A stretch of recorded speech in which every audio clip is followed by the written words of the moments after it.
Okay, this is an example of the submission flow for Europeana 1914-1918.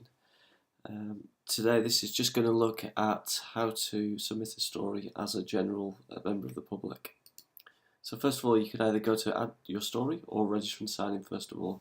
If you aren't signed in, then add your story would send you to this location. So we go to register and sign in, and you get a screen here which it gives you some reinforcement, so you're glad that you want to add a story. To publish content to the website, we first need to register or sign in.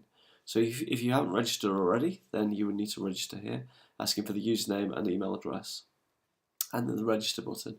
There's no terms and conditions box to check, because if you read here that by clicking register you agree to these terms of use and these terms of user contributions. So this actually saves clicking on a checkbox.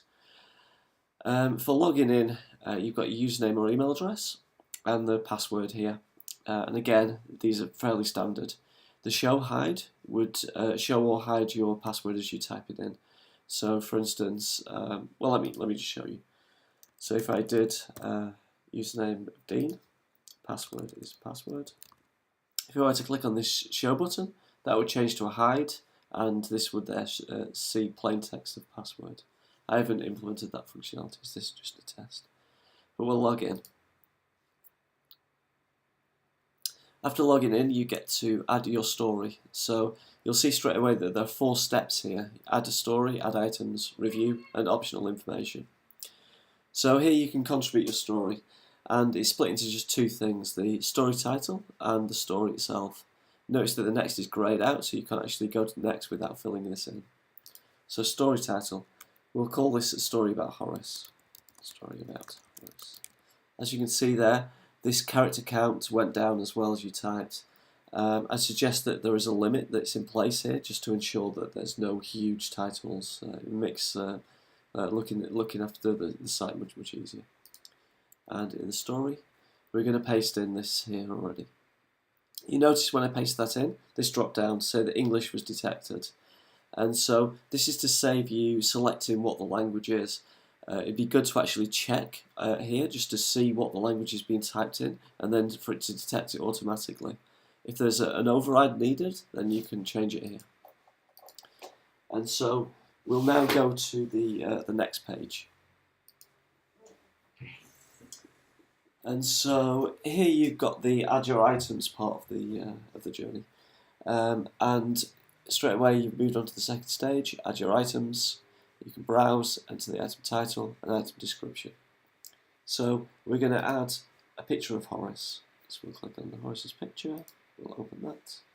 We're going to call this Horace, and we're going to give it a description. This is a photograph of Horace. You'll notice straight away that this folded down as well to add another item. So let's do that now. We click add another item, browse, and we'll add these letters. So more letters, and you could add the description here. Again, this would keep going on until you added all the items that you needed. So let's click on next, and that's it. So straight away you've got your story. Your story is ready to be published. You've added a story, you've added the items, you're now reviewing it, and you'll notice that you're not quite at 100% because you've got this optional information here. But here is the story. So, story about Horace, contributed by myself on the date. And here's the story, and that's it. There's your pictures, and you can navigate between the two. So, the problem with the process at the moment is there was lots of fold down boxes, and a lot of information wasn't being published or added. And so, what you need to promote, or what we need to promote, is adding more information. This is critical here. So what I would do is that I've added this here, but I've also added this functionality here. So when you click on publish, you get a message here. Your story looks great, but perhaps it could be better. Would you like to add more information, or go ahead and publish? If you hit publish, then that's the story's published as is. But again, it's more another reinforcement to add more information. So let's have a look at that. So adding further information. Again, all the following information is optional. The more you enter, the richer the story. You can publish your stories at any time by pressing the publish link. So let's see, the story begins on this date. You'll notice that this is a fairly smart thing. It's suggesting a date around a time. And so rather than going to 1850 or 2014, it should actually select something that's close to the time of the war.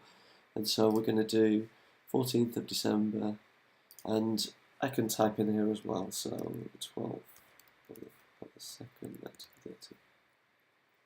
Choose the keywords. So the keywords: artillery, home front, and this happened in the Western Front. So we can publish here, and that's it, or we can go next. Again, you'll notice that this has gone to 3, and so let's go and see what happens when we click on next. So you'll notice that it's pulled in the two pictures that we uploaded earlier. So who's this story about? This is about Horace Smith.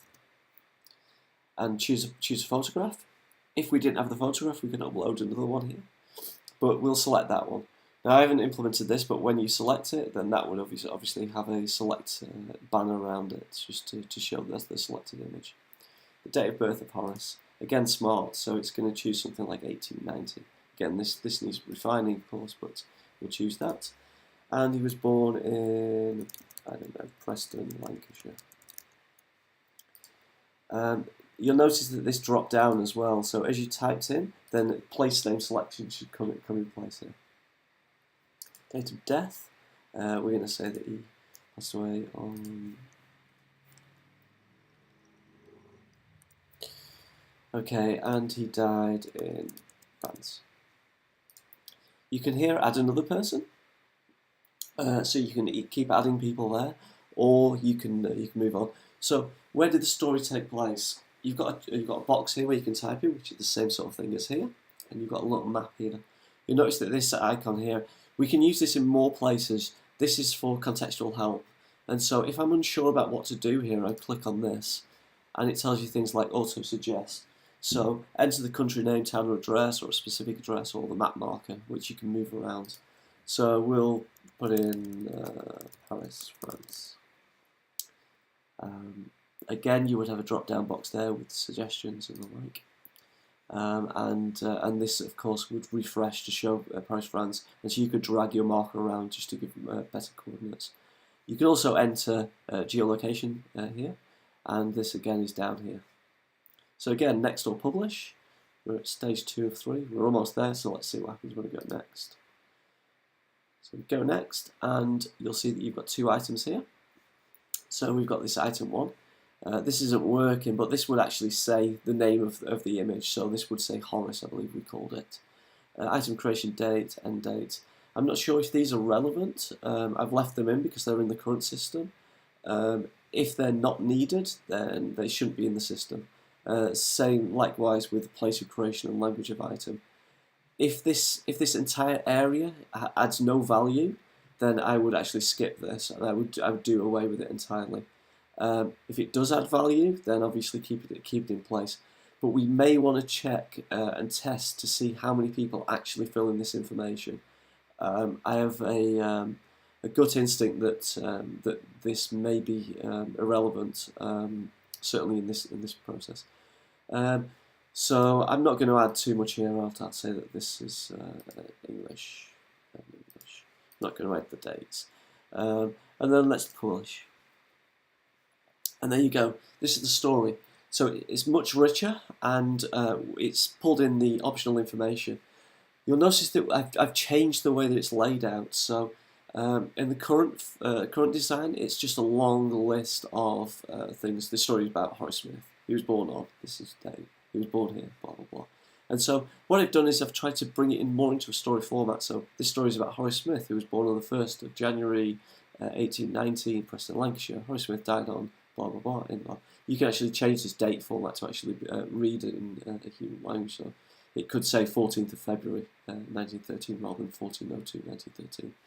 The story begins here and took place in Paris, France. Now, all of these things will be clickable. I haven't shown that here. But for instance, Preston, Lancashire, if you wanted more stories on Preston, Lancashire, you click on that and it would show more stories. Keywords are down here. These will be obviously have better spacing, of course, but these were the keywords that we actually selected. And then yeah, you can edit the story because you just created it, and that's it.